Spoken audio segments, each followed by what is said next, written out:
Welcome back to... Guys, if you think I'm about to start believing in this Šeško deal just because he watched an Instagram story, then you are absolutely right. Welcome, Benjamin Šeško. Oh, Arsenal. My beloved Arsenal. 2-0, and we threw it away against Villa as the doom clouds circle over the season once more. Genuinely thought Mikel was going to cry. 6 points behind Liverpool with 4 wins and 2 draws in our last 6 Premier League games really isn't that bad, and at least we're not Spurs. But when Mikel revealed he was very worried about Saliba post-game, come Saturday evening by about 9 p.m, I was laid out on my sofa, getting my anger out by shouting at the TV about how stupid they all are on the traitors. Mina for the win, by the way. I was, as they say, in my feelings. And my feeling is, this season is cursed. Moments like that Saliba news coming out or Enquiries' injury after the Brighton game just feel inevitable this year. Maybe I'm just not built for this. Maybe that feeling's making me too soft on the team and I should go in two-footed on these players who are clearly dead on their feet. Maybe I'm too defeatist. I don't know. And maybe I'll change my mind. I mean, if we challenge Šeško, who knows? But that weekend, to me, was a proper gut punch. And you know when you're in a job or a relationship or a situation and you just know it's doomed. And it almost feels like the harder you try to make it work, the more it slips out of your hands. That's how I feel about this season. As I say, long way to go. You can't call the league in January. But I have to be honest about how I feel. I'm going to start with what we can control better for you. You never criticise the manager. You're a top gooner. People, that's how I imagine you sound. And leave the excuses, or reality, depending on your point of view, to the end, frankly, because it's a better watch. If you can't get your best players on the pitch consistently, maybe there's no point asking why you're not at your best. But I'll try regardless. In such a topsy-turvy season with zero predictable rhythm except the oscillations between it's so over and we're so back, it's going to be hard when we come to review it because we don't know what we're looking at half the time. We haven't seen the team. A glance at this spreadsheet created by Jordan Campbell of The Athletic, the orange showing where we change players from one game to the next, and the green showing consistent picks this season, shows you the lack of consistency we've had. You're always going to have a bit of rotation, but no one is telling me we've seen Mikel's plan A consistently this year. But even with that, we're still doing a lot right. We are deserved to win FC, absolutely. But I'm still looking at the numbers, the flow of games, the deserve to win O-meters, at the likes of Timber still absolutely fighting for the badge while being dead on his feet. Gabriel, Rice, Miles' performances. And I don't want to forget them. There's some great wins dotted around here, despite frustration with the overall outcomes. We are so good at so many things, but we can be better. I was on Saturday Social at the weekend, link in the description, and it inspired me to talk about a new issue I'm feeling, one I felt against Villa. We were talking about the lack of a strong foot overlap on the left, and Niamh Petrucciello, or Stumppeg, who was brilliant, brought up Zinchenko and our issues on the left, and she asked why Mikel doesn't use him as the player out there on the overlap. And my standard answer is, well, it's just not where he's best. But then I thought about it. We're sat there going through mentioning all these fullbacks to try and fix that problem. Dorgu, Kerkez. But then I'm wondering, isn't there a wider issue here? They're not ideal, but we do have options that can do that. We can ask Zinchenko or Miles or Calafiori to do that. So why do we never see it? Do we need a 15th left back? And on the right, since Ben White's injury, I don't think I can remember a fullback or indeed any player doing a dynamic running overlap, even one time. At one point last season, Ben White had the most amount of overlapping runs in the Premier League. And now what? We just don't need it in any game? When I feel we're so static, so narrow, so impotent at times in the final third, not necessarily against Villa, but more widely. With no Ben White on the other side, and my attackers so far from goal on the left in Trossard, Martinelli, etc., can we not ask someone to do it on one side? I know Mikel loves his inverted fullbacks, and I'm on board for all the benefits in build-up, but sometimes can we not shake it up in the final third? But to be honest, the overlap thing is kind of by the by, because I do think there's a deeper issue going on. I feel like Mikel so rarely wants to make anyone uncomfortable in this team. Thomas Partey, for example, when he's playing right back, he just simply wouldn't ask him to ever overlap with any consistency. There's very little expectation for anyone to go into zones they don't want to go into, to do actions they don't want to do. Everyone is broadly put exactly where they want to be, and if they're not comfortable, they're moved. Now, you're probably sat there saying, good, I want my coach to make my players comfortable. And yeah, 95% of the time, I agree. But there are times, occasions in games, broken, unpredictable moments where we don't thrive, by the way, where you might need to encourage your players to do something they don't love doing because you can't predict every single moment of every single game. There's going to be moments of broken play where it's unpredictable.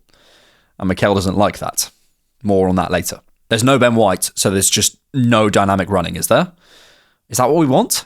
Not even in the one or two moments that you absolutely need it in a game. But this is a general issue, not just on the fullbacks. And it also extends to Kai Havertz. Kai's output has been pretty good, with 3 goals and 4, either side of getting ill, by the way, but he hasn't stepped up as much as I would hope during this period of Saka's absence, and I think there's a reason. I want a number 9 at Arsenal to carry us at times, not necessarily with output, but with energy, rhythm, playmaking, running, whatever it is they do best. I need thrust in my attack centrally, somewhere, and when you're the second best paid player at the club, I think fans, and Mikel certainly, can ask it to be you. He's played a lot of football, and Kai defenders will tell you that's just not who he is, so stop asking. Kai haters will say, I told you so, he's not good enough. Fine. I'm a fan of Kai, needed player, brilliant profile. Against Villa, he did a lot of the running that helped Trossard look so good. Probably his best game for Arsenal in a while. And of course, he scored. But some of the chances he's missing, and crucially, some of the chances to add thrust to our attack that he's missing, are really starting to annoy me. 22nd minute against Spurs. I honestly got so mad. Partey wins the ball back. Now look at Kai. Centre-back split. You have to make that run. Centre-forward at Arsenal has to make that run. I don't care. Thomas Partey on his right, ball through there. It's go time. Stadium erupts. We're on our feet. Instead, he drops into the pocket. Okay? But even worse, look at that run from Rice's far side. Simple slot and he's away. But he doesn't see it because he doesn't open his body out because he's never making that run. Ball goes to Sterling, classic reset, we're forced back. Another situation. Big feature of Arsenal's plan against Villa for a while now has been these sorts of runs that Marino makes. And I actually thought it worked well again, creating a situation Havertz has to do better from. As that ball's coming in from Trossard, look where that defensive line is. A centre-forward at Arsenal Football Club in this situation has to turn his hips to goal, look up and run when the picture looks like this.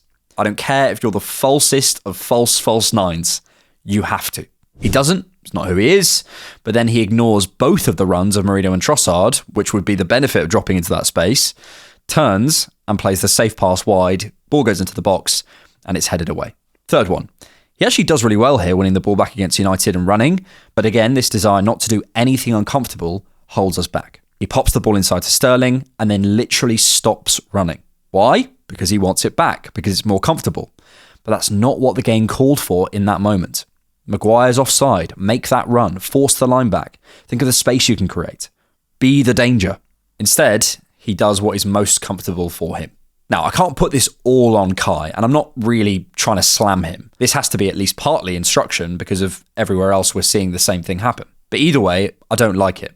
You get these moments in high turnovers, unpredictable situations, and you can't capitalise on them because you're always reverting to type. Face up, turn your hips to goal, and go to give us that thrust we need when Saka's out. And if you're insistent he has to come to feet, that's the only thing he can do, well, he's missing opportunities when he does that.